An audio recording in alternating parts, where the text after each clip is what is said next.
Hey guys, welcome back. It's been a little bit since I posted. Want to give another update on the Hellcat.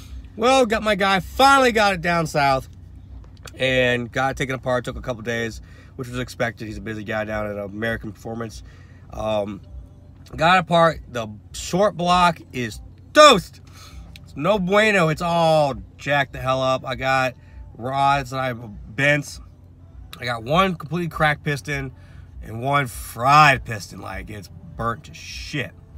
Supercharger seems like it's gonna be good. It's gonna be able to get this cleaned out and be good. Gonna need a new oil pump because those things you really can't clean out very well, and you don't want to put a brand new engine together and then freaking find metal in it and you're right back to square one. So don't want to do that shit. And then my timing belt should be good as long as it didn't get stretched out. They're gonna double check that today or tomorrow, so we'll see how that goes. But anyways, the plan is to do APR forged, like solid forged pistons, rods. That way I don't have to ever worry about doing this again unless I really screw shit up. I'm just gonna say screw it, might as well just get it done while the car's taken apart and everything, instead of putting stock ones back in and then trying this whole process all over again later down the road and spending double the money. I'm also going to be adding a boost A pump where it will help the car not lean out so bad. Apparently what happened is a mixture between detonation and leaning it out too much when I was doing my data logging, and the detonation caused one to backfire and crack. The other one was leaning out and burnt the piston to all hell and back. That was for my first tuner. I'm not gonna like throw too much under the bus, but if you want any information on that, I'll tell you everything I know. I'm not the first guy.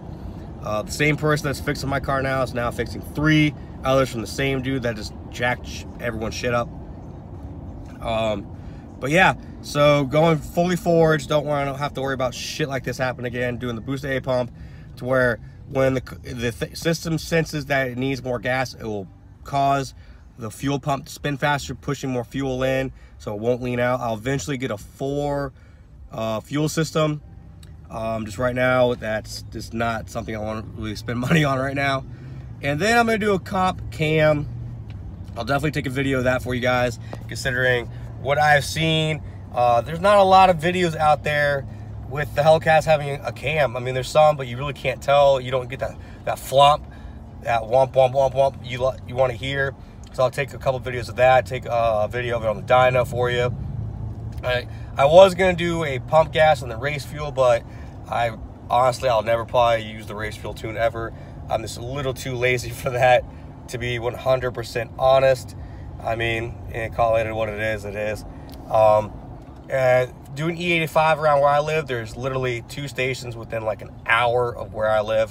One closes at 7, so unless I'm gonna be hauling my ass to a gas station every other day, there's really no point. E85 just goes bad way too fast if you leave it sitting there. So I'm just like, I'm just not gonna deal with all that crap. So I'm just gonna do a regular 93 pump tune and handle that. I should be pushing 900 or north of 900 when everything's said and done. Hopefully, that's the plan. That's what I'm aiming for. Car will be easily a 9-second car, mid to low, depending on my tire setup. I mean, for my car, last time I took it out when I was data logging on the track, ran at 10.6 with a 1.660 on 20-inch rims. And for the car not running 100%, running at 10.6, I'm happy with it. I mean, I know the car had a lot more in it, but now we can understand kind of what the reasoning why it was having these hiccups. But yeah, that's the update. I'm hoping the car will be done within a month, which kind of sucks, but you know, that's a beautiful thing about having multiple cars. I can still drive and don't have to deal with other bullshit. Wife's not too happy about it, but hey, sorry babe. But yeah, I'm gonna go that route. My boy Scott down in American Performance down in Fort Lauderdale is hooking me up, taking care of me, making sure everything's done correctly and right, not fucking around. So I definitely recommend him, guys. Give a Hemi, Hellcat, or whatever you want to do work on, hit him up. I'll put a link in the description for you. Hit my boy up and he'll take good care of you. But yeah, other than that, car is just sitting there waiting for all the parts to get in to get everything handled. I was thinking about doing the 2.65 pulley, but I've heard a lot of bad things about going to such a small pulley on these cars that I really don't want to risk it. I'm just like, you know what, I'll be happy with it where it is until I leave, and then I come back, and if I really want to, I'll go add more boost or do whatever. Maybe add E85 or a Q90 tune or whatever. We'll see. I mean, it all depends. I mean, if I'm running low to mid 9s as it is, I'll probably just leave it alone because not many cars around here are doing that. So I'll have a hard enough time finding cars to race me out of Mexico anyways. But yeah, other than that, that's the update of the car. I'm going to do another video of the truck, why I hate it, because, you know, you always have to do why you love it, why you hate it videos. My last why I hate my 1,000 horsepower Hellcat got blown the fuck up, and everyone's all mad ass, calling me a spoiled little bitch. I'm like, did you not see the video earlier about why I love it? I'm like, come on, guys. Like, you're killing me, Smalls. You were killing me. And then, might be picking up a motorcycle this weekend. My wife doesn't have to drive the smaller vehicle. She can drive the truck because she's a mad ass about that, whatever.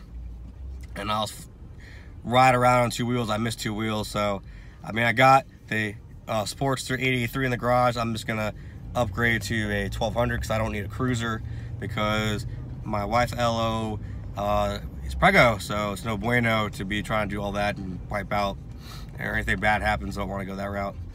So I'm gonna get that. It's a quick little bike, super torquey, and then eventually she can have the 883. I'll probably get another cruiser, make the 1200 for her once she gets accustomed to the 883, and I might go get me another R1 because I love speed. And I'll use the Harley just for a little bit longer rides because it's a lot more comfortable. And get like an R1 or a ZX10R, or if I'm really feeling the itch, I'll go get that H2 and just fucking be lit. But, all right, guys, stay tuned. I'm gonna have more updates coming up for you. Until next time, guys, out.